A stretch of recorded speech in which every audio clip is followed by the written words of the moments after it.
नमस्कार विद्यार्थी मित्रांनो, स्वागत आहे तुमचं विद्या प्रबोधिनी या आपल्या YouTube चॅनलवरती. भारतीय अर्थव्यवस्था मूलभूत संकल्पना या लेक्चर सीरीजमध्ये मी संतोष पुन्हा एकदा तुमच्या सगळ्यांचं स्वागत करतोय. आजच्या मूलभूत संकल्पना सीरीजचा आपला जो विषय आहे तो आहे रिझर्व्ह बँक ऑफ इंडिया. चला तर व्हिडिओला सुरुवात करूया. तर रिझर्व्ह बँक ऑफ इंडिया विषयीचं तुम्ही जर पाठीमागचं लेक्चर बघितलं असेल ज्याच्यामध्ये आपण मौद्रिक धोरण आणि राजकोषीय धोरण यांच्यामधील जो फरक आहे त्याच्याविषयी चर्चा केली होती. तर त्या चर्चेमध्ये आपण रिझर्व्ह बँकेचं जे काय एकूण काम असतं किंवा त्यांच्या मौद्रिक धोरणाची जी काही पद्धत आहे ते आपण अगदी डिटेलमध्ये डिस्कस केली आहे. तुम्ही जर तो व्हिडिओ बघितला नसेल तर तो व्हिडिओ बघून घ्या, जेणेकरून तुम्हाला हा व्हिडिओ समजायला सोपा जाईल. आता या व्हिडिओमध्ये प्रामुख्याने आपण रिझर्व्ह बँकेची स्थापना, रिझर्व्ह बँकेची रचना या सगळ्या गोष्टी तुम्हाला पुस्तकामध्ये आरामात मिळून जातील. मी तर फक्त जो पार्ट एक्झामच्या दृष्टीने महत्त्वाचा आहे किंवा ज्याला आपण म्हणू की जो समजायला बऱ्याच विद्यार्थ्यांना जड जातोय तो पार्ट आपण इथे डिस्कस करणार आहोत. तर काही फॅक्ट्स आहेत सुरुवातीच्या टप्प्यामध्ये त्या आपण थोड्याशा इथे घेतोय. ती म्हणजे पहिली म्हणजे आरबीआय ही भारताची मध्यवर्ती बँक आहे, ज्याला आपण सेंट्रल बँक म्हणतो. आपण साधी कन्सेप्ट आहे पण माहिती असणं गरजेचं आहे आपल्याला. दुसरं, मध्यवर्ती बँक ही काय असते की देशाची सर्वोच्च वित्तीय संस्था असते आणि देशाचं मौद्रिक धोरण जे आहे ते या बँकेमार्फत राबवलं जातं. दोन वर्ड इथं फार महत्वाचे आहेत, तो म्हणजे की सर्वोच्च वित्तीय संस्था. लक्षात घ्या, देशामधली आपली ज्युडिशरी आहे ज्याला आपण न्यायालयीन व्यवस्था म्हणतो आपण, त्या न्यायालयीन व्यवस्थेमध्ये आपण बघतो की सर्वात वरती तुमचं सुप्रीम कोर्ट आहे. याचा अर्थ साधा होतो की देशातले सर्व न्यायालय जे आहेत ती सुप्रीम कोर्टच्या अधीन असतील, सुप्रीम कोर्टच्या आदेशाप्रमाणे काय करतील की काम करतील. आणि इथं पण आपण एक स्टेटमेंट यूज करतोय की मध्यवर्ती बँक ही काय आहे की देशातील सर्वोच्च वित्तीय संस्था आहे. याचा साधा अर्थ येतो की देशामध्ये काम करणाऱ्या सगळ्या ज्या वित्तीय संस्था आहेत त्या वित्तीय संस्था आरबीआयच्या म्हणजे रिझर्व्ह बँक ऑफ इंडियाच्या अधीन असतील, तिच्या आदेशाचं काय करतील त्या पालन करतील. आणि मग ह्या मध्यवर्ती बँकेचं स्वरूप काय असतं, तिची वैशिष्ट्य काय जर आपण भारतापुरती मर्यादित बघितलीत तर आताच बोलल्याप्रमाणे की मध्यवर्ती बँक ही देशाची सर्वोच्च वित्तीय संस्था असते. त्यानंतर ही जी बँक आहे ती सरकारच्या मालकीची असते. लक्षात घ्या, फार महत्वाचं इथं ओळ आहे. आपण ज्यावेळेस बघतो की रिझर्व्ह बँकेची ज्यावेळेस स्थापना झाली होती 1934चा जो ऍक्ट होता त्या ऍक्टनं आपण बघतोय की 1 एप्रिल 1935 ला रिझर्व्ह बँक ऑफ इंडियाची स्थापना झाली होती ब्रिटिश काळामध्ये.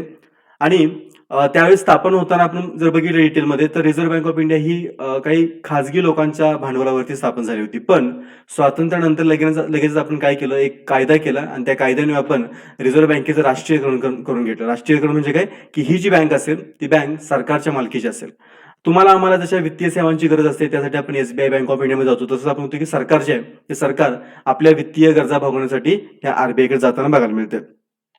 दुसरं महत्वाचं याच्यामध्ये की रिझर्व्ह बँक ऑफ इंडिया जे आहे तिचा हेतू हा नफा कमवणे हा नाहीये. कारण का इतर बँकांचा जर विचार केला आपण, अगदी एसबीआय सारखी बँक जरी आपण बघितली तर देखील यांचा एक साधा आणि शुद्ध हेतू असतो तो म्हणजे की नफा कमवणं. मग ते व्याज हा जो काय प्रकार आहे त्या व्याजातून ह्या बँका काय करतात की त्यांचा नफा कमवतात. पण रिझर्व्ह बँक ऑफ इंडियाचा जर आपण हेतू बघितला तर तो नफा कमवणे हा अजिबात नसतो. तर बँक जो व्यवसाय देशामधली त्या बँक व्यवस्थेचा विकास साध्य करायचा म्हणजे आपण बघतो की देशामध्ये काम करणाऱ्या सगळ्या वित्तीय आणि गैरवित्तीय ज्या काही संस्था आहेत त्यांच्यावरती कंट्रोल ठेवणं आणि त्याच्याद्वारे आपण काय बघतो की देशामध्ये एकूण बँकिंग व्यवस्थेचा विकास साध्य करणं आणि त्याचबरोबर अर्थव्यवस्थेला स्थैर्य प्राप्त करून देणं फार मोठी जबाबदारी इथं आपल्याला रिझर्व्ह बँक ऑफ इंडियावरती असलेली बघायला मिळते.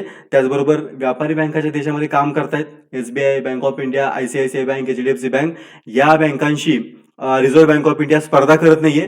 तर जेव्हा कधी गरज पडेल तेव्हा आपण बघतोय की ही रिझर्व्ह बँक ऑफ इंडिया या व्यापारी बँकांना मदत करण्याचं काम करते.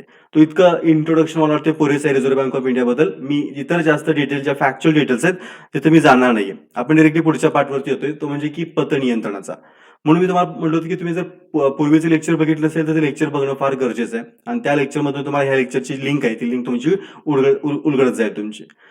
पतनियंत्रण हे बघतोय आपण की रिझर्व्ह बँकेच्या कामामध्ये आपण डायरेक्टली रिझर्व्ह बँकेच्या कामावरती आलोय.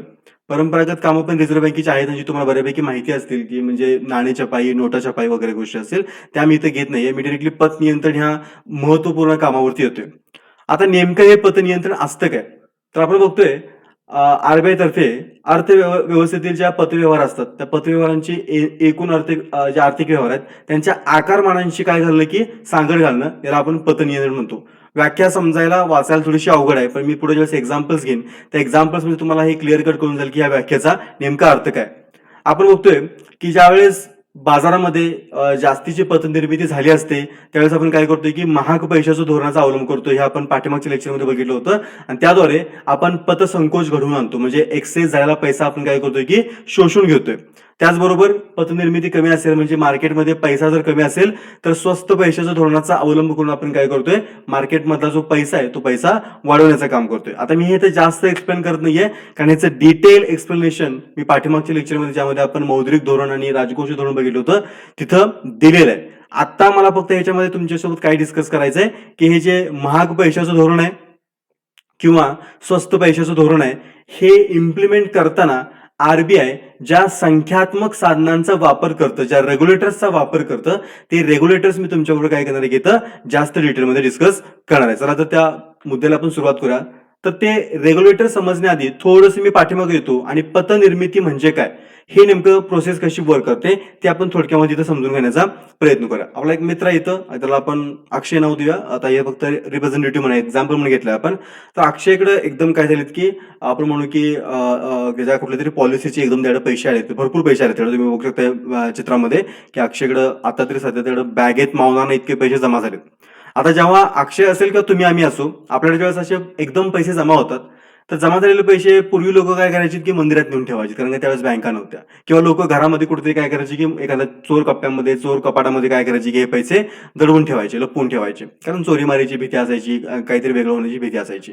आता मॉडर्न युग आहे, अक्षयकडे हे बेहिशोब पैसे जमा झालेत, पण पैसे सगळे वाईट मनी म्हणू आपण त्याला, की कुठल्याही प्रकारचं 2 नंबरचं काम करून पैसे मिळालेले नाही. सगळा पैसा हा पांढरा पैसा आहे पूर्णपणे, ज्याच्यावरती काय अक्षयने काय केलं की पूर्ण टॅक्स भरलेला आहे. पण मोठी रक्कम हातामध्ये आली आणि आपण बघतो की फार मोठी रक्कम घरामध्ये ठेवणं फार संयुक्तिक ठरत नाहीये, कारण तुमचे खर्च तितके जास्त नसतात किंवा असले तर देखील आपण ते एकदम करत नाही खर्च सगळे, ठीक आहे ना. आपण ते टप्प्याटप्प्यात खर्च करत असतो. म्हणजे फॉर एक्झाम्पल तुम्हाला घर बांधायचंय तर घराचे पैसे देखील काय आपण एकदम घरामध्ये घेऊन बसत नाही, आपण थोडे थोडे बँकेतनं लागत तसे काय करतो की काढून आणतो. तर आता परत आपल्या एक्झाम्पल येऊया आपण, पतनिर्मिती नेमकी होते कशी, पतनिर्मिती नेमकं करतं कोण. तर इथं बघतो आपण अक्षयकडे पैसे आले, त्यामुळे अक्षय काय केला की तो पैसे घेऊन बँकेमध्ये गेला. आता इथून पुढच्या सगळ्या एक्झाम्पल मध्ये मी काय करतो, सोयीसाठी म्हणून ह्या बँकेला आपण एसबीआय हे नाव देऊया, म्हणजे स्टेट बँक ऑफ इंडिया, कारण का सगळ्यांच्या जवळची बँक आपल्याला माहिती आहे. तर अक्षयने काय केलं की हे पैसे घेतले आणि तो सरळ एसबीआय मध्ये गेला आणि म्हटलं की माझं सेव्हिंग अकाउंट काढा आणि सेव्हिंग अकाउंटला काय करा की माझे हे पैसे ठेवून टाका. एसबीआय पण खुश झाली, कारण का त्यांचा कस्टमर वाढला. एसबीआयने तर पैसे लगेच जमा करून घेतले. आणि पुढे आपण बघतोय की त्याच दिवशी का आपण त्याच्या दुसऱ्या दिवशी दुसरा एक आपला कॅन्डिडेट आहे, त्याचं नाव आहे रघु. तर रघु एसबीआय कडे येतोय आणि एसबीआयला काय म्हणतोय की फार गरज आहे, फार मी अडचणीत आहे आणि मला काय करायचं आहे की तुमच्याकडनं मला लोन पाहिजे आहे. एसबीआय काय करते की रघुची सगळी ट्रॅक हिस्ट्री काढून बघते. रघु एखाद्या सगळ्या ठिकाणी कंपनी जॉबला असं आहे, त्यांना कळते परमनंट जॉबला आहे, पेमेंट स्लिप्स वगैरे बघतात, बाकी त्याची पत वगैरे बघतात सगळी मार्केटमधली. तर त्यांना वाटतं की वर्थ आहे की आपण रघुला काय करू शकतो की लोन देऊ शकतो, सध्या त्याला काय की गरज फार जास्त आहे. असं आपण बघतोय की आपल्याकडं एसबीआय विचार करते की आपल्याला अक्षयकडनं आलेले पैसे आहेतच आपल्याकडे, त्यामुळे आपण त्यातनं आपण काय करू शकतो, रघुला लोन देऊ शकतोय. आणि मग त्यातून काय होते की एसबीआय तुमची काय करते की जे अक्षयकडनं पैसे आले होते त्या अक्षयकडनं आलेले पैशातले थोडे पैसे म्हणून आपण किंवा काही जी ठरली असेल अमाऊंट, जी रिक्वायरमेंट असेल रघुची, त्या प्रमाणात रघुला काय करते की ते पैसे ऍज अ लोन म्हणून देतात. आता लक्षात ठेवा, हे जे पैसे तुम्हाला मी दाखवले, जे तुमच्या एसबीआयने काय केले की रघुला ऍज अ लोन म्हणून दिले, ते पैसे एसबीआयचे होते का, तर अजिबात नाहीये. ते पैसे कोणाचे होते, ते पैसे अक्षयचे होते. पण एसबीआयला माहिती आहे की अक्षयला हे पैसे लगेच नको आहेत. अक्षय काय करेल की एक 7 महिने, 8 महिने, वर्ष, 2 वर्षानंतर पैसे मागायला येईल, तर आपण काहीतरी जुगाड लावू शकतोय. त्यामुळे आपण हे पैसे ठेवून बसण्यापेक्षा आपण काय करू की जो गरजू आहे रघु आहे, तर रघुला आपण काय करू की हे ऍज अ लोन म्हणून देऊ, त्याच्यावरती आपल्याला इंटरेस्ट मिळणार आहे. आता मागाशी मी तुम्हाला जे म्हटलं होतं की ह्या ज्या व्यापारी बँका असतात त्या काय करतात की नफा कमवणं हेतू असतो त्यांचा. आणि तो नफा कसा कमवतो मी थोडक्यात तुम्हाला सांगतोय, तो पतनिर्मितीवरती येऊ आपण. पण आता ही सगळी सायकल पूर्ण होती तर आपण नफा बघितला पाहिजे बँकांचा. बघा, ज्या वेळेस तुमची एसबीआय काय करते की अक्षयकडनं हे पैसे ठेवून घेते ऍज अ डिपॉझिट म्हणून, ठेव म्हणून, त्यावेळेस ती प्रॉमिस काय करते अक्षयला की तू ज्यावेळेस परत मागायला येशील त्यावेळेस तुला आम्ही काय करू की तुझी ही जी रक्कम तू डिपॉझिट केलीस ती तुला परत करू आम्ही, प्लस जर तू जास्त काळ थांबलास तर तुला तुझ्या रकमेवरती आम्ही काय करू, जवळपास 6% आम्ही तुला व्याज देऊ आम्ही. अक्षय पण खुश की बाबा एकतर रक्कम तर परत मिळणारच आहे, आपली सेफ राहणार आहे, प्लस आपल्याला काय मिळणार आहे की त्या रकमेवरती 6% व्याज पण मिळणार आहे. अक्षय खुश झाला इथं. ज्यावेळेस रघु इथं लोन मागायला आलाय त्यावेळेस रघुला तुमची एसबीआय काय म्हणते की येस तुला आम्ही जेवढे पाहिजे तेवढे तुला पैसे लोन म्हणून देतो, पण आमची एक अट आहे, ज्यावेळेस तू पैसे परत करायला येशील आमचे त्यावेळेस तुला काय करायला लागेल, तुला मुद्दल तर परत करावी लागेलच, प्लस त्या मुद्दलीवर तुला काय करायला लागेल 12% तुला व्याज द्यावं लागेल. आता रघु जो आहे तो रघुला गरज आहे, रघु इथं अडचणीत सापडलाय, त्यामुळे रघु काय म्हणतो की ठीक आहे मी तुमची मुद्दल पण परत करतो आणि तुम्हाला 12% व्याज पण परत करतो. आता बघा, पैसे अक्षयचे ज्याच्यावरती एसबीआय त्याला काय करणार आहे, 6% व्याज देणार आहे. आणि तेच पैसे ती काय करते, पुढे रेग्युलर लोन म्हणून देते आणि बदल्यात त्यांच्याकडे काय करते, 12% व्याज वसूल करते. आता हे फक्त आपण एक्झाम्पल बघतोय बरं का, हे असं स्टँडर्ड नाहीये, आपण एक्झाम्पल बघतोय. याचा अर्थ याच पैशावरती बसल्या बसल्या तुमच्या बँकेने काय केले, 6% मिळवून टाकले. लक्षात ठेवा, म्हणजे हे पैसे बँकेचे नव्हते, पैसे अक्षयचे होते. त्यांनी ते रेग्युलर ऍज अ लोन म्हणून दिले आणि बसल्या बसल्या काय केलं, त्याच्यावरती 6% व्याज मिळवलं. तर हाच सगळ्या बँकांचा काय असतो की नफा असतो. परत आपण आपल्या एक्झाम्पल वरती येऊया की तुमच्या बँकेने काय केलं की रघुला लोन दिलेलं आहे. आता लोन घेऊन तुमच्या रघुने केलं काय, तर इथं आपण बघतोय रघु तुमचा काय केलं, लगेच कार शोरूम मध्ये गेलाय. त्याला कार घ्यायची होती, गरज काय होती त्याची, तर त्याला कार घ्यायची. कारण का डेली पगारामधून तो त्याची कार घेऊ शकत नाही ना, कारण का डेली एक्सपेन्सेस तुमचे असतात आणि कार घ्यायची म्हणजे की तुमच्याकडे एकदम काही ते 10-12-15 लाख रुपये येणं गरजेचं आहे. तर तेवढं तुमच्याकडे एवढं सेव्हिंग नसतं. त्यामुळे तुम्ही काय करता, लोन घेता. तर ते लोन घेतल्याने तो काय केलं की कार शोरूम मध्ये गेला आणि त्याने कार खरेदी केली. रघुला कार मिळाली. कारचा जो शोरूमचा ओनर आहे, त्या शोरूमच्या ओनरला काय मिळाले, जे काही 10-15 लाख रुपये होते ते त्याला मिळाले. आता बघा, हेच पैसे जे होते ते पैसे काय होते तुमच्या, आता इथं कार शोरूम वाल्याकडे जात आहेत. बघा पैशाचा प्रवास तुम्ही बघा, पैसे अक्षयचे आले आधी एसबीआय मधनं, एसबीआय मध्ये. एसबीआयने काय केले की ते लोन म्हणून रघुला दिले आणि रघुने ते काय केले की त्याची कार खरेदी केली. ठीक आहे ना. आता जो कारचा शोरूमचा ओनर आहे, त्या शोरूमच्या ओनरकडे 10-15 लाख रुपये अचानक जमा झाले. तसे अक्षयने काय केले होते की पैसे एकदम जमा झाल्यामुळे स्वतःला ठेवले होते. तसा कार शोरूमचा ओनर पण काय करणार नाही की पैसे स्वतःला ठेवून बसणार नाही. तो काय करेल की ते पैसे घेऊन परत दुसऱ्या एका बँकेकडे जाईल. आपण त्या बँकेला काय म्हणू, आता तिला आपण एचडीएफसी बँक म्हणू आपण, कारण का प्रत्येकाच्या वेगळ्या वेगळ्या बँका असतात.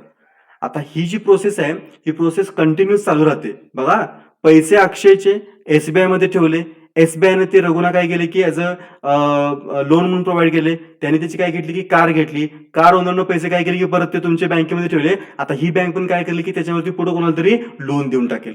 म्हणजे तुम्ही जर बघत असाल तर एकट्याच्या पैशावरती आपण काय बघतोय की 1, 2 आणि आता इथून पुढे 3, 4, 5, 6 जे काय असतील ते इतक्या लोकांच्या गरजा भागताना तुम्हाला दिसत आहेत. आणि ही जी प्रोसेस आहे की छोट्या रकमेतनं काय करणं की म्हणजे मुळात जी रक्कम आहे ती मुळातली रक्कम छोटी असणार, पण त्या छोट्या रकमेवरती मार्केटमध्ये जो खेळणारा पैसा आहे, कारण का हा सगळा जो पैसा तुम्ही बघताय, इथला पैसा किंवा या शोरूम ओनरकडे असणारा पैसा, हा सगळा पैसा जो आहे तो खेळणारा पैसा आहे. त्याला पत पैसा देखील म्हणतो आपण. तर अशा प्रकारे तुमच्या बँका काय करतात की ही पत निर्मिती करतात. मला वाटतं तुमची कन्सेप्ट क्लिअर झाली असेल पत निर्मितीची काय. आता ही पत निर्मितीची कन्सेप्ट तुम्हाला का सांगितली, कारण आपण पाठीमागच्या स्लाइड्स मध्ये बघितलं होतं की इथं बघा, इथं आपण बघितलं की आरबीआयचं तुमचं काम काय, तर पत नियंत्रणाचं काम आहे. लक्षात ठेवा. मग ते पत नियंत्रण काय, तर हा जो सगळा व्यवहार आपण आता बघितला पूर्ण, त्या व्यवहारावरती कोणीतरी लक्ष ठेवणं गरजेचं आहे. कारण का ह्याच्यामध्ये काहीतरी प्रॉब्लेम येऊ शकतात. काय प्रॉब्लेम येऊ शकतात, समजा अक्षय अचानक उठला मुदतपूर्व आणि काय म्हणला, एसबीआय मध्ये म्हणलं की मला पैसे परत पाहिजे. मी आता काय केलं की मी पण कार घ्यायचं ठरवलेलं आहे. आता पंचायत झाली एसबीआयची, कारण का एसबीआयला माहिती आहे की त्यांनी काय केलंय की ठराविक मुदतीसाठी त्यांनी इकडे पुढे काय केलंय की लोन ट्रान्सफर केले. त्यांनी त्याचे पैसे पुढे एकाला लोन म्हणून दिलेत. त्यामुळे त्यांच्याकडे आता अवेलेबल कॅश नाहीये. तर ते असे अक्षर म्हणू शकत नाहीत की यार आम्ही काय केले की एका माणसाला पुढे तुझे पैसे काय केले की लोन म्हणून दिलेत, त्याच्याकडे रिटर्न आला की तुला आम्ही काय करतो की पैसे परत करतो. अक्षय त्यांच्या अगेन्स्ट केस करू शकतो, कारण का त्याचे पैसे देणं तो ज्यावेळेस मागेल त्यावेळेस त्याला परत करणं गरजेचं आहे. हा प्रॉब्लेम क्रिएट होऊ नये म्हणून ह्याच्यामध्ये आपण बघतोय की एक महत्वाचा रोल असेल तुमच्या आरबीआयचा. आणि आरबीआय काय करते की ह्या सगळ्या व्यवहारावरती मार्केटमध्ये जो पत पैसा निर्माण होणार आहे किंवा ह्या ज्या व्यापारी बँका पत पैसा निर्माण करतायत, त्या पूर्ण पत पैसा निर्मितीवरती काय करेल तुमची आरबीआय कंट्रोल ठेवेल. तो कशा प्रकारे, तो आपण इथं आता बघूया. ह्या पत नियंत्रणाची काही साधनं आहेत, ती साधनं आपण आता एक एक करून डिस्कस करूया. आपण आता इथे फक्त संख्यात्मक साधनं बघणार आहे, कारण का साधनं जे आहेत ती 2 प्रकारचे आहेत, एक संख्यात्मक साधनं आणि गुणात्मक साधनं. सध्या ह्या टॉपिक मध्ये आपण फक्त संख्यात्मक साधनांचा विचार करणार आहे. संख्यात्मक साधनांचा साधा अर्थ लक्षात घ्या की इथं काहीतरी आकड्यांमध्ये बदल होणार आहे. कशात, कुठल्या तरी आकड्यांमध्ये, कुठले आकडे असतील ते आपण पुढे डिस्कस करणार आहे. फक्त नीट लक्षात ठेवा, इथं तुमच्या आरबीआय कडनं कुठल्या ना कुठल्या प्रकारच्या आकड्यांमध्ये बदल होणार आहे आणि त्या आकड्यांमध्ये झालेल्या बदलांमुळे जे पत नियंत्रण आहे किंवा पत निर्मिती आहे ह्याच्यावरती काहीतरी परिणाम होणार आहे. ते कुठले आकडे आहेत, कशा संदर्भातले आकडे आहेत, ते आपण आता एक एक करून डिस्कस करूया. पहिला जो प्रकार आहे तो आहे बँक दराचा. आता हा बँक दर किंवा बँक रेट नेमका असतो काय, तिथं बघितलं आपण व्याख्या दिलेली आहे की आरबीआय व्यापारी बँका म्हणजे कन्फ्युज व्हायची गरज नाहीये. देशामध्ये काम करणाऱ्या इतर आरबीआय सोडून ज्या इतर सगळ्या प्रकारच्या बँका असतात त्यांना आपण काय म्हणतो, व्यापारी बँका म्हणतो. आपण कधी आपण बँकिंग टॉपिक मध्ये आपण ते सगळं क्लासिफिकेशन जे आहे ते अगदी डिटेलमध्ये डिस्कस करण्याचा प्रयत्न करूया. तर इथं व्यापारी बँकांना ज्या दरानं, बघा आरबीआय कोण कर्ज देते, इथं कर्ज देणार कोण आहे, कर्ज देणारी आरबीआय. कोणाला कर्ज देते? ती व्यापारी बँकांना. आणि मगाशी आपण बोलल्याप्रमाणे की एक्झाम्पल म्हणून इथं कोण घेतोय आपण? आपली एसबीआय घेतोय. एसबीआयला ज्या दरानं अल्प मुदतीचा कर्ज पुरवठा करते त्याला काय म्हणतोय आपण? बँक दर म्हणतोय आपण. अल्प मुदत म्हणजे काय? कमी मुदतीची, 1 वर्षापेक्षा कमी कालावधीची काही कर्ज असते त्याला आपण अल्प मुदतीची कर्ज म्हणतोय आपण. तर बँक दर काय असणार आहे की आरबीआय ज्यावेळेस तुमच्या ह्या एसबीआयला कुठलं तरी काय करणार आहे की अल्प मुदतीचं कर्ज देणार आहे. आणि ऑब्विस आहे की जसं एसबीआय काय करते, मगाशी आपण एक्झाम्पल मध्ये बघितलं की रघुला कर्ज देते आणि त्याबद्दल रघुकडनं 12% व्याज वसूल करते. तसंच इथं आरबीआय देखील तुमचे काय करेल? एसबीआयला कर्ज देईल आणि त्याबद्दल काहीतरी ठराविक पर्सेंट तुमचं काय करेल की त्यांच्याकडनं व्याज वसूल करेल. त्या व्याज दराला आपण काय म्हणतो इथं? बँक दर किंवा बँक रेट म्हणतो आपण. आणि मग इथं बघतोय आपण की जर आरबीआयने काय केलं की त्यांच्या बँक दरामध्ये वाढ केली तर ह्या बँका सुद्धा काय करणार? त्यांच्या व्याज दरामध्ये वाढ करणार. साधं गणित लक्षात ठेवा की जर एसबीआय ज्यावेळेस तुमच्या आरबीआय कडे कर्ज मागायला जाते त्यावेळेस आरबीआय त्यांना काय म्हणते की तुम्हाला आम्ही काय करू? तुम्हाला आम्ही 7% दराने कर्ज देऊ.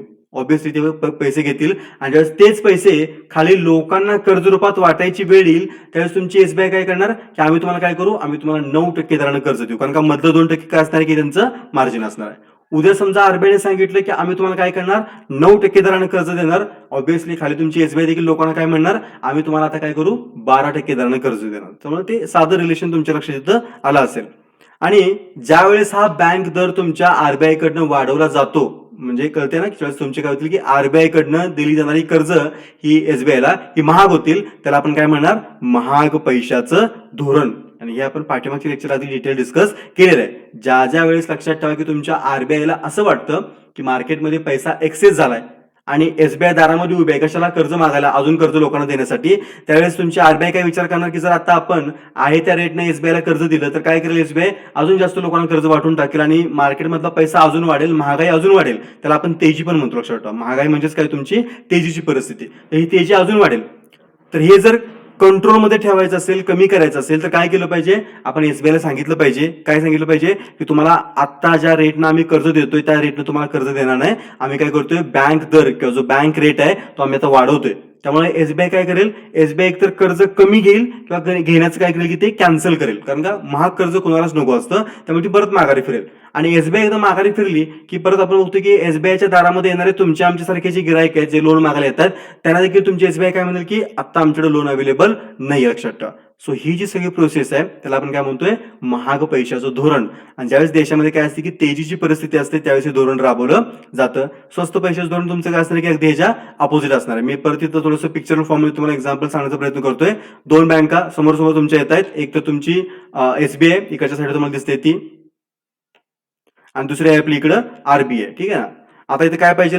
तर लोन पाहिजे. कोणाला लोन पाहिजे? तुमच्या एसबीआयला लोन पाहिजे. आणि ते कोण देते तुम्हाला? तर ते आरबीआय तुम्हाला लोन देते.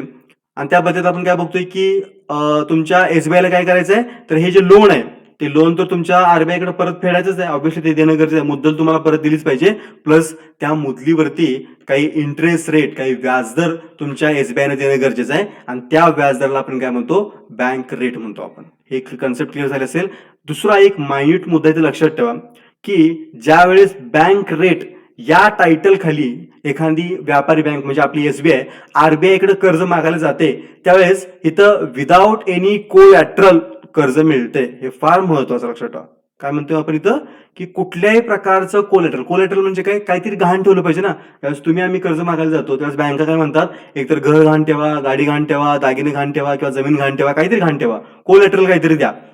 तर इथं आपण बघतोय की तुमच्या एसबीआयला बँक रेट नुसार जर कर्ज पाहिजे असेल आरबीआय कडनं कुठल्याही प्रकारचं काही गोष्ट गहाण न ठेवता. आता ऑब्व्हियसली गहाण काय ठेवणार आहे? तर इथं आपण इन्स्ट्रुमेंट बघू कुठल्या प्रकारचे इन्स्ट्रुमेंट तुमची बँक आरबीआय कडे काय करते की गहाण ठेवू शकते. पण कुठलीही प्रकारची वस्तू गहाण न ठेवता ज्यावेळेस तुमची आरबीआय एसबीआयला कर्ज देते त्याला आपण काय म्हणणार की बँक रेट म्हणतो आपण. लक्षात ठेवा. ठीक आहे. आणि ऑब्व्हियस आहे कुठलीही तर वस्तू गहाण नाही ठेवलेली, काही प्रकारचं कोलॅटरल दिलेलं नाहीये, त्यामुळे बँक रेटचे जे दर असतात ते कसे असतात? नेहमी चढे असतात, जास्त असतात. कारण का? इथं ट्रस्टचा इश्यू लक्षात ठेवा. फक्त ट्रस्ट वरती तुमची आरबीआय काय करते? तुम्हाला इथं कर्ज प्रोव्हाइड करते. म्हणून आपण बघतोय की बँक रेट जे असतात ते नेहमी कसे असतात? इतर बाकीच्या इंटरेस्ट रेट पेक्षा जास्त असताना आपल्याला बघायला मिळतील. त्यामुळं मार्केटमध्ये बँक रेटचा फरक काय पडणार आहे की ऑब्व्हियस आहे ज्यावेळेस तुमची आरबीआय बँक रेट इन्क्रीज करणार मार्केटमध्ये सगळ्या प्रकारच्या लोन वरती असणारा जो काही व्याजदर आहे तो पण कसा होणार? वाढणार. ज्यावेळेस आरबीआय तुमची काय करणार, बँक रेट खाली पाडणार, त्यावेळेस मार्केटमध्ये सगळ्या प्रकारची जी लोन उपलब्ध असतील त्यांच्यावरचा व्याजदर काय होणार की कमी होणार. हा त्याच्यातलं साधं काय असेल की रिलेशन असेल. नेक्स्ट जो प्रकार आहे त्याला म्हणतो आपण रोख राखीव प्रमाण. व्याख्या इथं बघून घ्या, काय म्हणतो आपण त्याला, की प्रत्येक व्यापारी बँकेला स्वतःकडे जमा झालेल्या ज्या एकूण ठेवी असतात, ठेवी कसल्या, निव्वळ मागणी आणि मुदत ठेवी. मागणी आणि मुदत ठेवी म्हणजे काय, ज्यावेळेस आपण बघतो की तुमचं फक्त सेव्हिंग अकाउंट असतं, तर सेव्हिंग अकाउंट मधले पैसे आपण कधीही विड्रॉ करू शकतो. पण तुम्ही जर ते फिक्स डिपॉझिट केलं असेल, त्यांची काहीतरी मुदत असते ना, 1 वर्ष 2 वर्ष 3 वर्ष, तुम्ही त्याच्या आत त्यातले पैसे विड्रॉ करू शकत नाही. तर बँकेकडे जमा झालेलं असं जे काही एकूण निव्वळ आणि मागणी आणि मुदत ठेवी असतील, त्याच्यापैकी काही प्रमाणात रक्कम जी आहे ती आरबीआयकडे ठेवावी लागते. त्याला आपण काय म्हणतो, CRR. इंग्लिशमध्ये आपण त्याला म्हणतो कॅश रिझर्व्ह रेशो. बघा लक्षात ठेवा, बँकाकडे एकूण जमा होणाऱ्या ज्या ठेवी असतील ग्राहकाकडून आलेल्या, त्यातली काही रक्कम आपल्या बँकांना किंवा आपल्या एसबीआयला काय करावं लागते, ऍज इट इज तुमच्या आरबीआयकडे नेऊन ठेवावे लागते. त्या रकमेला आपण काय म्हणतोय, तर CRR किंवा कॅश रिझर्व्ह रेशो म्हणतो आपण. इथं थोडंसं मी त्या डिटेल्स नंतर येतो. आता इथं आपण थोडंसं एक्झाम्पलच्या फॉर्म मध्ये समजून घेऊ आपण की कॅश रिझर्व्ह रेशो काय असतो. आपला परत एक्झाम्पल मध्ये अक्षय येतोय, भरपूर पैसे असतात अक्षय. तो काय करतोय की आता आपल्याला अमाऊंट क्लिअर झालं आतापर्यंत आपल्याला, की अक्षयकडे 10 कोटी रुपये अचानक कुठून राहिलेले, सगळं वाईट म्हणे. आता हे 10 कोटी रुपये घेऊन तुमचा अक्षय काय करतोय की एसबीआय मध्ये येतोय, तो म्हणतोय की माझं सेव्हिंग अकाउंट उघडा आणि माझे 10 कोटी काय करायचे त्या सेव्हिंग अकाउंट मध्ये ठेवा. एसबीआय तुमचे काय करते की 10 कोटी रुपये जमा करून घेते. आता आलेल्या 10 कोटींपैकी एसबीआयने काय करायचंय की 2 कोटी जे असतील ते आरबीआयकडे ऍज इट इज नेऊन द्यायचे. की त्यांनी सांगायचंय की अक्षय नावाचा एक कस्टमर होता, ज्यानं आज काय केलं की आमच्याकडे हे 10 कोटी रुपये जमा केलेत आणि रूल नुसार आम्ही काय करतोय की जो कॅश रिझर्व्ह रेशोचा रूल आहे, आता इथे याच्या हिशोबाने आपण सांगू शकतो की तो रूल कितीचा आहे, 2%चा आहे. तो 2%चा रूल आहे. आता ते दर जो आहे बघा किती ठरला बघा, 10 कोटी एकूण रक्कम होती, पैकी 2 कोटी रक्कम त्यांनी काय केली की देऊन आरबीआयकडे ठेवली. याचा अर्थ साधा आहे की एकूण जी अमाऊंट जमा असेल तुमच्या एसबीआयकडे, त्यातली 2% अमाऊंट काय करायची की त्यांनी जाऊन आरबीआयकडे ऍज अ CRR म्हणून ठेवायचे. ही कन्सेप्ट इथे क्लिअर झाली असेल तुमच्या. आणि त्यामुळे होणार काय, तर जे आपले मागाचे लोन मागायला आले होते व्यक्ती, त्यांना जे लोन देण्यासाठी अमाऊंट उपलब्ध असेल तुमच्या आरबीआयकडे, ती किती असणार आहे, फक्त 8 कोटी रुपये. मी बोलतोय ते क्लिअर होतोय का.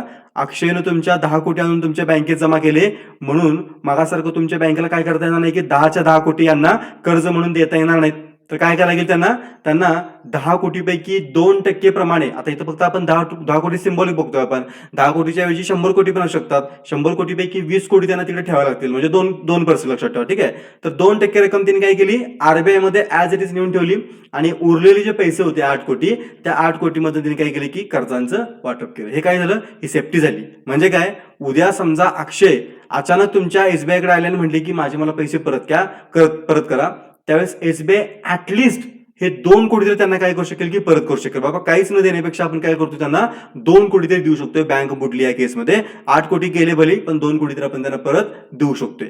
ह्या सेफ्टीसाठी म्हणून आपण काय बघतोय की या तुमच्या आरबीआयनं ही 2 कोटीची किंवा 2%ची अट ठेवली असेल याच्यामध्ये. आता हा दर किती असेल, हा दर पाठ करायची आवश्यकता नाहीये. तो 4% असेल, 5% असेल, 10% असेल, 15% असेल, what ever it may be. आपल्याला फक्त त्याचं मार्केटवरती किंवा मनी मार्केटवरती काय फरक पडणार आहे तो आपण समजून घेणं गरजेचं आहे. बघा 10 कोटी आपल्या एसबीआयकडे आले, सध्याचा रेट काय म्हणतोय की जो CRR असेल तो CRR किती ठेवला पाहिजे, तर CRR तो 2% ठेवला पाहिजे. याचा अर्थ 10 कोटीपैकी 2 कोटी आपण आरबीआयकडे ठेवले. उद्या समजा आपल्या आरबीआयने सांगितलं की नाही आम्ही काय करतोय आता, CRRचा जो दर आहे तो आम्ही आता 4% करतोय. याचा अर्थ काय होईल की तुमच्या एसबीआयला 10 कोटींपैकी 4 कोटी रुपये आरबीआयकडे ठेवावे लागतील. याचा अर्थ त्यांना कर्ज देण्यासाठी उपलब्ध असणारी अमाऊंट आता किती राहणार आहे, 6 कोटी राहणार आहे. बघा तुम्हाला कळतंय का काय होतंय ते. ह्याच्यामुळे झालं काय की एसबीआयची कर्ज देण्याची क्षमता काय झाली की इथं घटली. म्हणजेच परत एक्झाम्पल मग असं रिपीट होईल की ज्यावेळेस मार्केटमध्ये तेजीची परिस्थिती असणार आहे त्यावेळेस, म्हणून मी आता पाठीमागच्या स्लाइड्स वरती होते, तुम्हाला त्या सगळ्या डिटेल्स इथं वाचायला मिळतील. बघा काय म्हणतोय आपण इथं, ज्यावेळेस काय होतं की तुमचा जो रक्कम ज्यावेळेस तुमच्या आरबीआयला ठेवली जाते त्यावेळेस त्यांची पतनिर्मितीची क्षमता काय होते की कमी होते. मी मगाशी बोलल्याप्रमाणे की ज्यावेळेस CRRचा दर वाढवला जाईल त्यावेळेस या बँकांची पतनिर्मितीची क्षमता काय होणार, कमी होणार. ज्यावेळेस CRRचा दर कमी केला जाईल त्यावेळेस अगदी याच्या अपोजिट म्हणजे काय की बँकांची पतनिर्मितीची क्षमता काय होणार आहे की वाढणार आहे. आणि मग देशामधली परिस्थिती काय आहे ही परिस्थिती बघून तुमची RBI ठरवते की काय करायचंय की CRRचा दर वाढवायचा आहे की CRRचा दर कमी करायचा आहे. इथे फक्त फॅक्ट मेन्शन केली लक्षात ठेवा की ज्या बिगर अनुसूचित बँका असतात बघा, बँकांचे प्रकार असतात शेड्यूल्ड बँक आणि नॉन शेड्यूल्ड बँक. ठीक आहे ना. तो का तसा प्रकार पडतो ते आपण बँकिंग सेक्टरमध्ये डिस्कस करू आपण. पण ज्या नॉन शेड्यूल बँक असतील त्या नॉन शेड्यूल बँकांनी जो CRR ठेवायचा आहे तो त्यांनी RBI कडे ठेवायची गरज नाहीये. ते काय करू शकतात, ते स्वतःकडे तो CRR काय करू शकतात की ठेवू शकतात. ही फक्त फॅक्ट इथं लक्षात ठेवण्याचा प्रयत्न करा. आता परत मी इथे येतो ह्या स्लाइडवरती. बघा, SBIने काय केलं, 10 कोटीपैकी 2 कोटी रुपये कॅश रूपामध्ये काय केलं की तुमच्या RBI कडे ठेवले. या कॅश वरती RBI त्यांना कुठल्याही प्रकारचं व्याज देत नाही. ती फक्त तुम्ही काय करायची की मुद्दल म्हणून ठेवायची. जेव्हा गरज पडेल त्यावेळेस काय करायची की मुद्दल म्हणून ती घेऊन जायची. कुठल्याही प्रकारचं व्याज त्याच्यावरती तुम्हाला मिळणार नाही. हे इथे नीट लक्षात ठेवा. नेक्स्ट पुढचा प्रकार बघतोय आपण तो म्हणजे की आता तर आपण CRR बँक रेट आधी बघितला, त्यानंतर आपण CRR बघितला. सेम आता आपण बघतोय SLR, त्याला आपण इंग्लिशमध्ये म्हणतो स्टॅट्युटरी लिक्विडिटी रेशो किंवा वैधानिक रोखता प्रमाण. हा काय प्रकार असतो, सेम CRR सारखी गोष्ट असेल. जसं आपण CRR बघितला की ठराविक रक्कम तुमची काय करायची की RBI कडे ठेवायची आहे. सेम इथं ते लागू होतं. फक्त एक चेंज काय करायचंय की जे 2 कोटी आपण आता RBI कडे नेऊन ठेवले होते ते RBI कडे नेऊन ठेवायची गरज नाहीये. तर तुम्ही काय करता की ते स्वतःकडेच ठेवता. फक्त RBI ते तुमच्याकडून चेक करू शकते, बाबा ते तुला सांगितलं होतं SLR ठेवायचंय, तू ठेवलायस का, दाखवा आम्हाला. तर दाखव म्हणजे की तुम्हाला तो दाखवावा लागेल. याचा अर्थ काय की CRR हा तुम्ही डिरेक्टली जाऊन RBI कडे नेऊन जमा करायचा आणि जो SLR असेल तो SLRचा जो काही दर ठरला असेल, मग अशा आपण त्याचा 2% बघितला, तर इथं तुमचा काही तर 4% असेल, 5% असेल, what ever it may be, जो काय असेल तितकी अमाऊंट तुम्ही काय करायची की तुमच्याकडे स्वतःकडे नेऊन ठेवायची. आता स्वतःकडे ठेवताना मात्र काय होईल की ती कुठल्या रूपात ठेवायची, कारण का मगाशी तर आपण बघितलं की CRR जो द्यायचा आहे तो कॅश रूपात तुम्ही दिलाय, त्यामुळे त्याच्यावरती आपल्याला कुठलाही रिटर्न मिळत नव्हते. जो SLR आहे तो SLR तुम्ही सोन्याच्या रूपात ठेवू शकताय, म्हणजे गोल्डच्या रूपामध्ये काय करता येईल तेवढ्याच किमतीचं गोल्ड तुम्ही ठेवू शकताय, किंवा मान्यता प्राप्त जे सरकारी रोखे आहेत, गव्हर्नमेंट बॉन्ड्स आहेत, त्या रूपात देखील तुम्ही काय करू शकताय की तो SLR ठेवू शकताय. याचा अर्थ काय होणार, सोन्याच्या किमती वाढल्या की तुम्ही जो काही निधी राखीव ठेवला होता, SLR ठेवला होता, त्याची किंमत पण वाढणार, त्यातून तुम्हाला इन्कम जनरेट होणार. सरकारी रोख्यांच्या रूपात ठेवला असेल तर सरकारी रोख्यांच्या वरती जे काही व्याज मिळतं ते व्याज देखील तुम्हाला काय मिळणार की याच्यावरती मिळणार आहे. त्यामुळे आपण जर बघितलं तर CRR हा बँकांशी तितका फायदेशीर नाहीये, पण SLR मात्र काय की बँकांसाठी काय की तो फायदेशीर असलेला बघायला मिळतोय. दोघांच्या मधला मेन डिफरन्स हाच आहे की CRR हा RBI कडे ठेवायचा आहे, SLR ही SBI स्वतःकडे ठेवू शकते. CRR वरती बँकांना कुठल्याही प्रकारचं व्याज मिळत नाहीये, पण SLR वरती आपण बघतोय की सोन्याची भाववाढ किंवा रोख्यांच्या वरती मिळणारा व्याज हा त्यांना फायदा मिळू शकतो. मी तर परत त्या परिणाम सेमच असेल, म्हणजे मगाशी जसं आपण बघितलं की CRRचा दर वाढल्यामुळे जशी पत निर्मिती कमी होते किंवा CRRचा दर कमी केल्यामुळे पत निर्मिती तुमची काय होती की वाढते, ते सेम तुमचं SLRच्या बाबतीत काय होणार आहे की लागू होणार आहे. परत आपला अक्षय 10 कोटी रुपये तुमच्या घेऊन तुमच्या SBI मध्ये आला. SBIने काय केली की 2 कोटी रुपये तुमच्या RBI मध्ये ठेवले. आता मात्र इथं अजून बघतोय आपण की स्वतः म्हणजे 8 कोटी शिल्लक होते, त्या 8 कोटींच्या पैकी तुमच्या SBIने काय केली की 2 कोटी जे आहेत ते त्यांनी स्वतःकडे ठेवले. त्यामुळे आपण बघतोय पुढं जो तुमचा लोन मागायला व्यक्ती आला त्याला आता काय काय करतायत, ते फक्त 6 कोटी ऍज अ लोन म्हणून त्यांना देऊ शकतात. मला वाटतं ह्या दोन्ही कन्सेप्ट तुमच्या इथं क्लिअर झाले असतील. आता पुढची कन्सेप्ट आहे ती म्हणजे RBIचे ओव्हरनाईट रेपो व्यवहार म्हणतो आपण त्याला. ओव्हरनाईटचा अर्थ कळतोय, ओव्हरनाईट म्हणजे की एका रात्रीपुरती असणार, ठीक आहे ना. या बँकांना म्हणजे आपली SBI वगैरे सारख्या ज्या बँका असतात त्यांना एका रात्रीपुरती काही ज्याला म्हणतो आपण की निधीची गरज असते, पैशांची गरज असते, त्यांना काही व्यवहार सेटल करायचे असतात आणि ते व्यवहार सेटल करण्यासाठी त्यांना काही अमाऊंटची गरज असते एका रात्रीपुरती, उद्या त्यांचे पैसे त्यांना मिळणार असतात. तर अशी एका रात्रीपुरतीची गरज भागवण्यासाठी त्यांच्याकडे काही इन्स्ट्रुमेंट्स आहेत. त्यातलं तुमची 2 इन्स्ट्रुमेंट म्हणतो आपण, एक म्हणजे रेपो इन्स्ट्रुमेंट आणि दुसरं रिव्हर्स रेपो आहे. कसे कसे काम करतात ते आपण डिस्कस करूया. पण पहिल्यांदा आपण बघतोय त्यांचे ओव्हरनाईट रेपो व्यवहार. रेपो हा जो शब्द आहे इंग्लिशमध्ये आपण जर त्याला लिहिला तर तो REPO असा लिहितो आपण. तर याचा फुल फॉर्म जर आपण बघितला तर फुल फॉर्म याचा काय होतो, रिपर्चेस ऑब्लिगेशन म्हणतो आपण त्याला. रिपर्चेस ऑब्लिगेशन म्हणजे काय, पुनर्खरेदीचं बंधन. काय पुनर्खरेदीचं बंधन ते आपण पुढे एक्झाम्पल जस्ट बघू आपण, त्या एक्झाम्पल मध्ये अजून आपलं क्लिअर होऊन जाईल. मी ह्या डिटेल्स कडे नंतर येतोय, त्याच्याविषयी मी पुढे एक एक्झाम्पल जातो. आता आपली परत आपली SBI आलेली आहे. आता काय झालंय की आणि दुसरी बँक आपली आहे की RBI, कारण का ज्यावेळेस तुमच्या SBI ला लोनची गरज पडणार आहे त्यावेळेस ती RBI कडे जाऊ शकते. पुढे बघतोय आपण लोनची गरज आहे कोणाला, तुमच्या SBI ला. आता काय झालं याच्यामध्ये की हे लोन तुमचं त्यांना आरबीआय देते आणि ह्या लोन परत करायला गेल्यानंतर त्याच्यावरती जो काही इंटरेस्ट आहे, त्याच्यावरती जो काही व्याज आहे, त्या व्याजाला आपण काय म्हणणार आहे इथं, रेपो रेट म्हणणार आहे. मग तुम्ही म्हणाल की मग अशी बँक रेट पण सेमच होते की बँक रेटमध्ये आणि मग ह्या रेपो रेटमध्ये फरक काय, कारण दोन्ही बऱ्यापैकी इथं सेमच दिसते पण एक कॉम्पोनंट ह्याच्यामध्ये ऍड होतोय. तो कोणता कॉम्पोनंट आहे, तो म्हणजे कोलॅटरलचा. मग आज मी तुम्हाला बँक रेट समजून सांगताना बोललो होतो की बँक रेटच्या टायटल खाली ज्यावेळेस तुमची एसबीआय लोन मागायला येते त्यावेळेस त्या लोनवरती कुठल्याही प्रकारचं कोलॅटरल म्हणजे कुठल्याही प्रकारचं त्याला म्हणतो आपण हमी किंवा तारण तुमची काय मागत नाही की आरबीआय मागत नाहीये. पण ज्यावेळेस तुमची एसबीआय काय करते, रेपो व्यवहारा अंतर्गत तुमच्या आरबीआय कडे कर्ज मागायला येते त्यावेळेस ती काय म्हणते, ती तुम्हाला असंच मोकळंच कर्ज मिळणार नाही, तुम्हाला काहीतरी आमच्याकडे तारण म्हणून ठेवलं पाहिजे. आता एक साधा लॉजिकल प्रश्न आहे आणि या प्रश्नाचं उत्तर तुम्ही मला कमेंट बॉक्समध्ये दिलं पाहिजे. ते म्हणजे की जर कम्पेअर केला आपण कोणाची बँक रेटशी आणि रेपो व्यवहारांशी तर व्याजदर कोणाचा जास्त असणार आहे, बँक दराचा व्याजदर जास्त असणार आहे का रेपो व्यवहारांच्या वरचा व्याजदर जास्त असणार आहे. मी परत एकदा एक्सप्लेन करतो.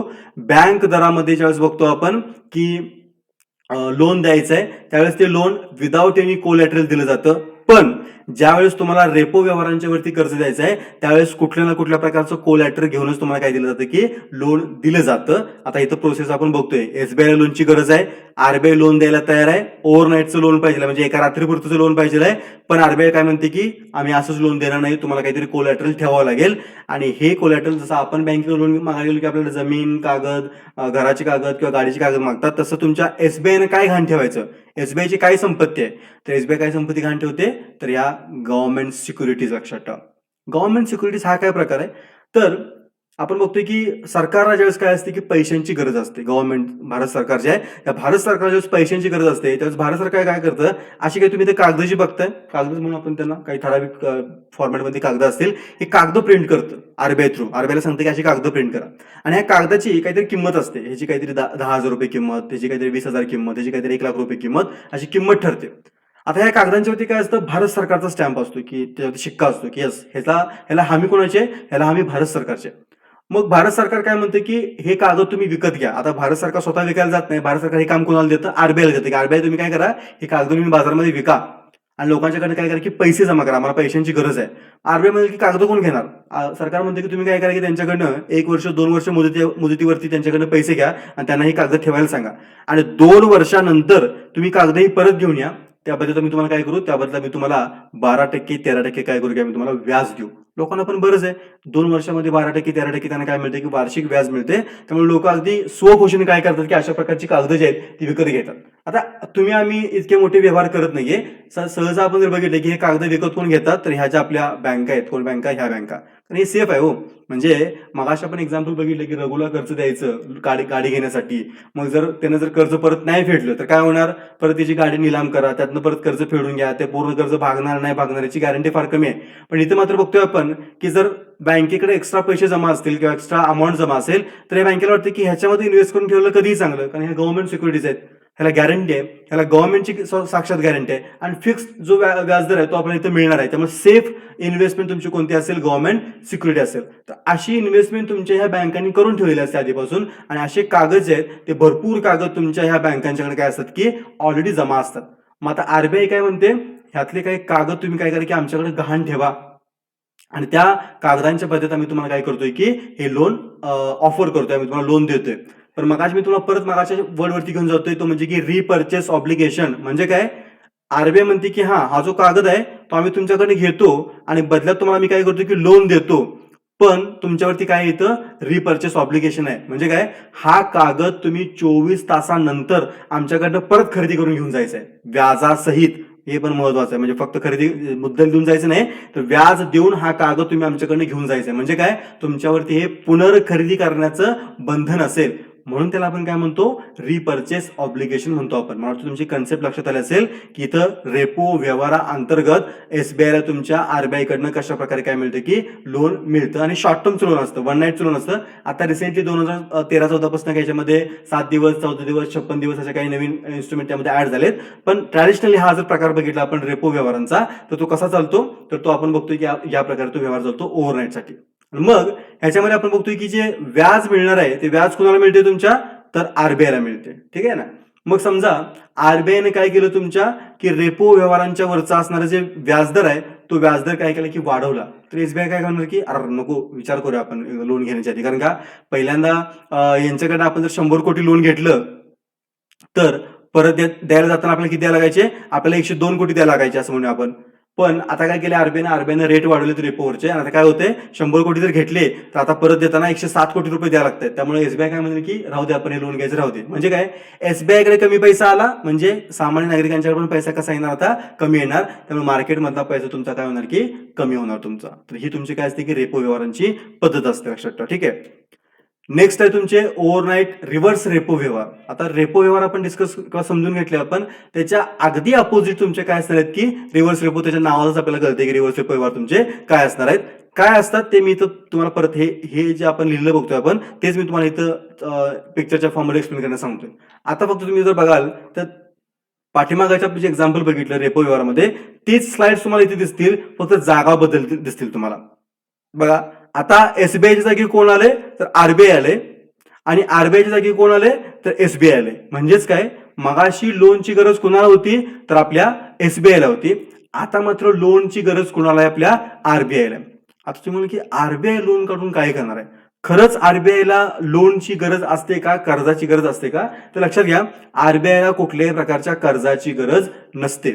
मग आरबीआय इथं मार्केटमध्ये घुसून ह्या बँकांच्याकडनं कर्ज का घेते, तर लक्षात ठेवा ज्या वेळेस आरबीआयला आपल्याला असं वाटतं की मार्केटमध्ये फार मोठ्या प्रमाणात कॅश फ्लो झालेला आहे, तो कॅश फ्लो ऍब्झॉर्ब करण्यासाठी तुमची आरबीआय काय करते की मुद्दामून या बँकांच्याकडनं कर्ज उचलते. त्याला आपण काय म्हणतो की रिव्हर्स रेपो व्यवहार म्हणतो आपण. ह्याच्यामुळे होतं काय, या बँकांच्या हातामध्ये जी अल्पकालीन रोखता आहे म्हणजे जे काय कॅश फ्लो आहे तो घटतो, तो एकदम आटतो. आणि तो कॅश फ्लो आटला की आपण ऑब्व्हियसली बघतोय की पुढचा पण लोकांच्या करता कॅश फ्लो काय होणार आहे की आटणार आहे. इथं आपण बघतोय व्याज कोणाला मिळणार, इथं व्याज तुमच्या मिळणार इथं एसबीआयला. फार इंटरेस्टिंग फॅक्ट आहे बघा, मगाशी तुमचं व्याज कोण घेत होतं, व्याज आरबीआय घेत होती, कर्ज एसबीआय घेत होती. आता इथं बघतोय आपण कर्ज कोण घेते आरबीआय घेते आणि व्याज कोण घेते एसबीआय घेते. इंटरेस्टिंग फॅक्ट तुम्हाला इथं सांगतो फक्त, मगाचा जो व्यवहार होता रेपो व्यवहारांचा, त्या रेपो व्यवहारांच्या वरती असणारा जो व्याजदर असतो तो नेहमी कसा असतो, तो नेहमी जास्त असतो. का जास्त असतो, कारण त्या व्यवहारामध्ये व्याज कोणाला मिळणार होतं तर आपल्या आरबीआयला मिळणार होतं.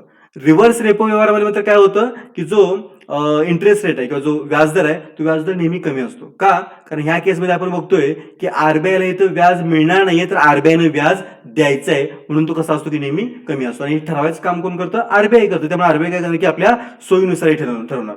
आणि त्या बदल्यात तुमची आरबीआय म्हणजे जसं आपण मागाशी बघितलं की एसबीआयला ओव्हरनाईटचं कर्ज पाहिजे होतं, आरबीआय म्हटली की कर्ज देणार पण कोलॅटरल घेऊनच देणार, त्याशिवाय कर्ज देणार नाही. तसं एसबीआय पण म्हणते की तुम्हाला आम्ही कर्ज देणार, आरबीआयला आम्ही पैसे देणार, पण आम्ही तुम्हाला काय करणार नाही की ते विदाउट कोलॅटरल देणार नाही. मग त्याच गव्हर्नमेंट सिक्युरिटी ज्या होत्या त्याच तुमच्या काय करते की आरबीआय एसबीआय कडे गहाण ठेवते किंवा त्याला आपण म्हणतो की परत ॲज अ कोलॅटरल म्हणून ठेवते आणि बदल्यात तुमचं काय करते त्यांच्याकडनं लोन घेऊन जाते. लक्षात ठेवा. ठीक आहे. याला आपण थोडक्यात लोन नाही म्हणणार आहे, आपण त्याला काय म्हणू की मार्केटमधली अधिकची रोखता जे अधिकचा जो कॅश फ्लो आहे तो कॅश फ्लो ऑब्झर्व करण्यासाठी तुमची काय करते की आरबीआय या इन्स्ट्रुमेंटचा वापर करते. जर तुम्हाला रेपो व्यवहार समजलं तर त्याच्या अगदी रिव्हर्समध्ये किंवा त्याच्या अगदी उलटमध्ये तुम्ही गेला तुम्हाला तो हा रिव्हर्स रेपो व्यवहार जो आहे तो समजून जाईल. लक्षात ठेवा. आणि शेवटचं याच्यामधलं जे काही इन्स्ट्रुमेंट आहे संख्यात्मक जो हे आहे साधन आहे ते म्हणजे की खुल्या बाजारातील रोख्यांची खरेदी विक्री, ओपन मार्केट ऑपरेशन याला म्हणतो आपण. ओपन मार्केट ऑपरेशन म्हणजे काय, मागाशी आपले जे गव्हर्नमेंट सिक्युरिटीज बघितले आपण त्या गव्हर्नमेंट सिक्युरिटीज काय करणे की आरबीआय कडनं खुल्या बाजारामध्ये येऊन काय करणे की त्यांची खरेदी विक्री करणं. आता मी साधं एक्झाम्पल सांगतो तुम्हाला की ज्या वेळेस मार्केटमध्ये पैसा जास्त असेल त्यावेळेस तुमची आरबीआय काय करणार आहे, जास्तीत जास्त तुमचे जे गव्हर्नमेंट सिक्युरिटीज आहेत त्या विकण्याचा प्रयत्न करणार आहे. कारण का त्या लोकांनी जर विकत घेतल्या तर जो एक्स्ट्राचा कॅश फ्लो आहे तो आरबीआय कडे परत येईल, लोकांच्याकडची जी काय चलन क्षमता आहे ती कमी होऊन जाईल. ज्या वेळेस मार्केटमध्ये काय असेल की चलन कमी असेल म्हणजे तुमचं काय की मंदीची परिस्थिती असेल त्यावेळेस तुमची आरबीआय काय करेल, आधी तुमचे विकलेले जे तुमचे बॉन्ड्स असतील किंवा सिक्युरिटीज असतील त्या सिक्युरिटीज काय करेल की परत विकत घेण्याचं काम करेल. आणि त्या परत विकत घेतल्यामुळे काय होईल की आरबीआय कडे बॉन्ड्स येतील आणि लोकांच्या हातामध्ये काय येईल की पैसे येतील. अशा प्रकारे आपण काय बघतो की आरबीआय तुमची अल्प मध्यम दीर्घ मुदतीच्या रोख्यांची खरेदी विक्री करू शकते आणि त्याद्वारे मार्केटमधला जो कॅश फ्लो आहे तो कॅश फ्लो कमी जास्त करण्याचा प्रयत्न करू शकते. सो ही संख्यात्मक इन्स्ट्रुमेंट्स परीक्षेला ह्याच्यावरती वारंवार प्रश्न विचारले जातात. बऱ्याच वेळेला कन्फ्युजन होऊ शकतं. मी परत सांगेन तुम्हाला की तुम्ही फर्स्ट टाइम जर हा व्हिडिओ बघितला, जर तुम्ही इकॉनॉमिक्स वाचलं नसेल, तर मे बी तुम्हाला हा व्हिडिओ समजायला जरा डिफिकल्ट जाईल. मी तुम्हाला परत रिक्वेस्ट करेन की तुम्ही हा व्हिडिओ थोडासा रिपीट मोडमध्ये बघा. 1-2 वेळा 3 वेळा तुम्ही जर हा व्हिडिओ बघितलात, तर तुमच्या ह्या कन्सेप्ट कायमस्वरूपी क्लिअर होऊन जातील, लक्षात राहतील तुमच्या, आणि जेणेकरून तुम्हाला परीक्षेला कुठलाही प्रॉब्लेम येणार नाही. तर आजच्या व्हिडिओमधली जी काही कन्सेप्ट होती आपली ती समजून झालेली आहे. होप सो तुम्हाला व्हिडिओ आवडला असेल. आवडला असल्यास लाईक करा, चॅनलला सबस्क्राईब करा, आणि फार लाईक कमी करतोय तुम्ही, लाईक करा आणि तुमच्या मित्रांच्यापर्यंत हा व्हिडिओ शेअर करा, जेणेकरून सगळ्यांचा फायदा होईल. थँक्यू व्हेरी मच मित्रांनो.